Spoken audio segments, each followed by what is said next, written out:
Tu sais, on entend souvent cette fameuse phrase « l'argent ne fait pas le bonheur ». Elle est tellement ancrée dans notre culture qu'on la répète sans même y réfléchir. Mais d'où ça vient vraiment? La plupart du temps, c'est un discours qu'on entend quand on a grandi dans des environnements où l'argent était soit rare, soit vu comme quelque chose d'inaccessible ou même de mal. Pourtant, on pourrait se poser une vraie question. Est-ce que cette maxime ne mériterait pas un peu d'être remise en question? C'est vrai, l'argent ne résout pas tous les problèmes de la vie. Il ne peut pas acheter l'amour, l'amitié sincère, ni même la paix intérieure. Mais quand on y réfléchit bien, l'argent reste un facteur clé pour résoudre une grande partie des problèmes matériels et pratiques auxquels on fait face au quotidien. Imagine une vie sans avoir à te soucier de payer tes factures, de faire les courses ou d'investir dans des projets qui te passionnent. L'argent devient alors un moyen, un outil pour améliorer ta qualité de vie. C'est pour ça qu'en tant qu'entrepreneur, et encore plus si tu travailles à domicile, il est essentiel d'avoir une relation saine et positive avec l'argent. Ça peut littéralement transformer ta vie professionnelle et ton bien-être personnel.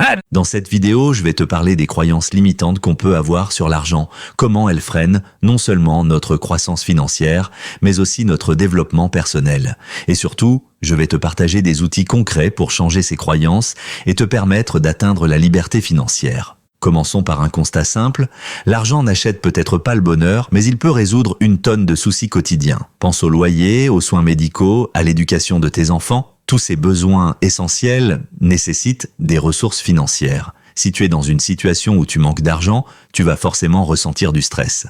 Et ce stress, il a un impact direct sur ta santé mentale, sur tes relations avec les autres et bien sûr, sur ton bien-être général. Il y a d'ailleurs plusieurs études qui montrent que les personnes en difficulté financière sont plus sujettes aux troubles liés au stress. Et c'est tout à fait logique. À l'inverse, quand tu es financièrement en sécurité, tu as une tranquillité d'esprit qui te permet de te concentrer sur des choses beaucoup plus épanouissantes. Tu peux enfin penser à tes passions, à des projets artistiques, à des activités philanthropiques, bref, à tout ce qui te fait vibrer. En gros, l'argent devient un levier pour améliorer ta qualité de vie. Loin d'être une finalité, il devient un outil pour accéder à ce qui compte vraiment pour toi.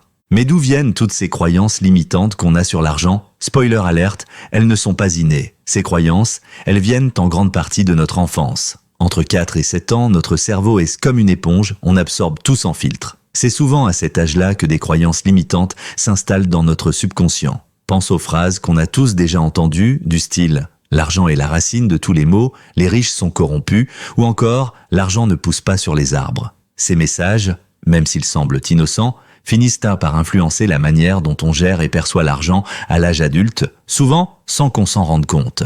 Le vrai problème avec ces croyances, c'est qu'elles mènent à l'autosabotage. Oui, tu as bien entendu, l'autosabotage. Imagine un entrepreneur à domicile qui a un produit incroyable, avec une clientèle fidèle, mais qui au fond de lui pense qu'il ne mérite pas de réussir financièrement. Qu'est-ce qu'il va faire? Il va saboter ses propres efforts, même inconsciemment. Comment? En sous-évaluant ses services, par exemple, parce qu'il a peur d'être perçu comme cupide. Ou alors, il va hésiter à demander un paiement pour ses prestations, de peur de paraître trop intéressé par l'argent. Il pourrait même refuser des opportunités en or, tout simplement parce que ça le pousse hors de sa zone de confort. Et puis, il y a aussi les dépenses impulsives, un moyen de se débarrasser de l'argent parce que ça le met mal à l'aise. Ce schéma d'auto-sabotage empêche littéralement de progresser, même si toutes les cartes sont sur la table pour réussir. Tu vois, l'argent, c'est en réalité un jeu psychologique. Ceux qui réussissent financièrement ne sont pas forcément les plus intelligents ou les plus compétents, mais ce sont souvent ceux qui ont un rapport sain avec l'argent. Si tu as grandi dans un environnement qui valorise l'entrepreneuriat et la création de richesses, il y a de fortes chances que tu aies développé une mentalité d'abondance. Par contre, si tu as grandi en entendant que l'argent est rare ou que l'argent corrompt, il y a de grandes chances que tu sois freiné dans tes prises de décision financières et dans ta capacité à saisir des opportunités. Pour vraiment atteindre la liberté financière, il faut d'abord se libérer mentalement. La clé, c'est de transformer tes croyances limitantes sur l'argent. Je te propose un petit processus en 3 étapes pour faire ça. Identifie tes croyances limitantes, prends le temps de réfléchir aux messages que tu as entendus sur l'argent pendant ton enfance. Qu'est-ce qu'on te disait à propos des riches ou de la richesse? Remets en question ces croyances. Pose-toi la question.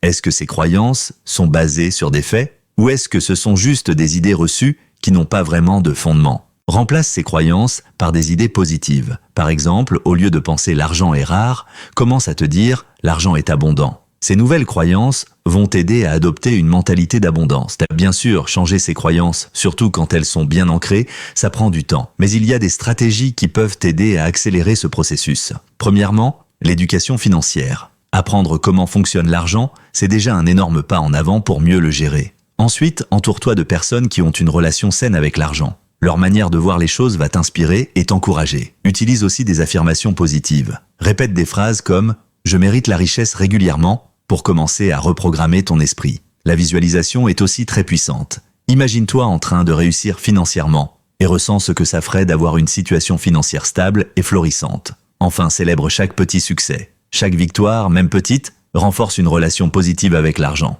Si jamais tu as vraiment du mal à changer tes croyances, il peut être utile de faire appel à un coach ou à un thérapeute. Parfois, un accompagnement professionnel peut vraiment faire la différence.